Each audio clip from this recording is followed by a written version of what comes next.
So, how are you feeling after the fight? Did you have any injuries that you had to look at or anything?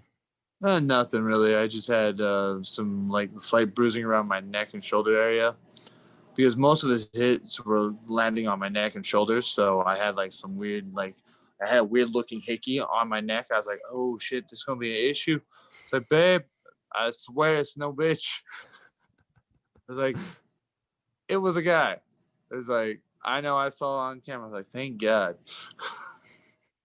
So, as I hinted at earlier, you have that fight coming up with Sergey Spivak on December 12th, I believe it is. And Yes. I listened to your call out in the post fight presser, and I heard something about him saying that, or you saying that he ran from you in another promotion. Were you ever offered a fight with him in a different promotion and he turned it down or something like that? Yeah, so I don't know exactly the details. So it's I don't know if it was his coaches, him, management, whatever. But I was offered his belt in Ukraine and I was like, yeah, I'm down to go. I was like, I would love to visit like the Eastern European countries. I went to Poland. I was like, this is really enjoyable. And yeah, so I was really excited to jump in and take that fight. And then like a week later, like, yeah, they don't want you to fight him anymore. I'm like, why? So yeah, How do you expect that fight to go?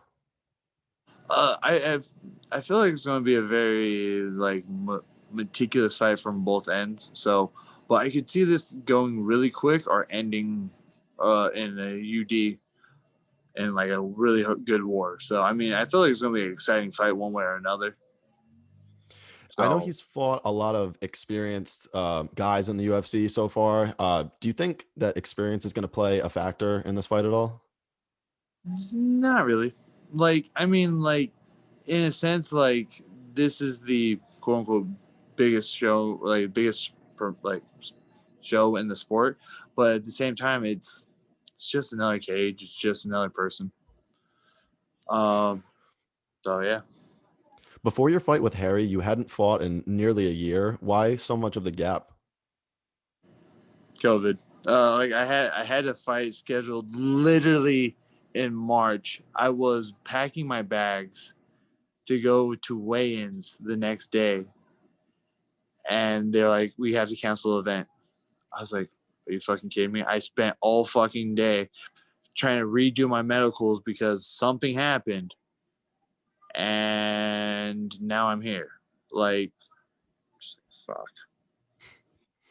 Yeah, that's tough, man. I was figuring that it had something to do with COVID.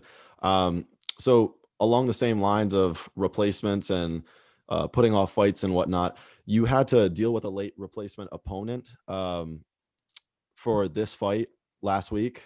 Did that throw you off at all? A little bit because I wasn't planning on a guy that would blitz. I was planning a guy that was willing to like stand, trade, get out, move in range, out of range. Do a little bit more of a technical standpoint, not a guy that's going to be like attack. I was like, oh shit, hands are coming at me. I So heard you say something else pretty interesting in the post-fight interview. You said that you wanted to avoid Greg Hardy at all costs because you think that he's an easy fight. I just wanted to get your take on why that is. okay, honestly, I think all he has is athleticism. He kind of reminds me of one of my friends down here. He was also he was an NFL lineman, and he's powerful. He's explosive. I'm not taking that away from him, but honestly, I think if you could out grapple him, like he looks like a guy that you just have to just grapple. I mean, you put him against any of the grapplers in the heavyweight division, he doesn't win. Like you put him against Juan, Lennox, Verdum, Curtis. I don't see him beating any of those guys. Do you think that the And UFC is kind of throwing him softballs a little bit by giving him guys that are only strikers or no, no, no. I like I'll give credit where credit's due. He gets guys that like a lot of people abuse the fact that they're heavyweights and they don't train all of this. They're like, oh, I'm big, I can hit really hard, and then call it a day. And I will give Greg this: he trains at AT&T with a good gym, and I'm sure they're trying to work on his grappling some way or another. But what, 3 years into the sport, if that, you're going to tell me that I'm going to be threatened from a guy that's only done 3 years of grappling versus my 10 plus years. And I mean, it's already shown that his cardio isn't the best.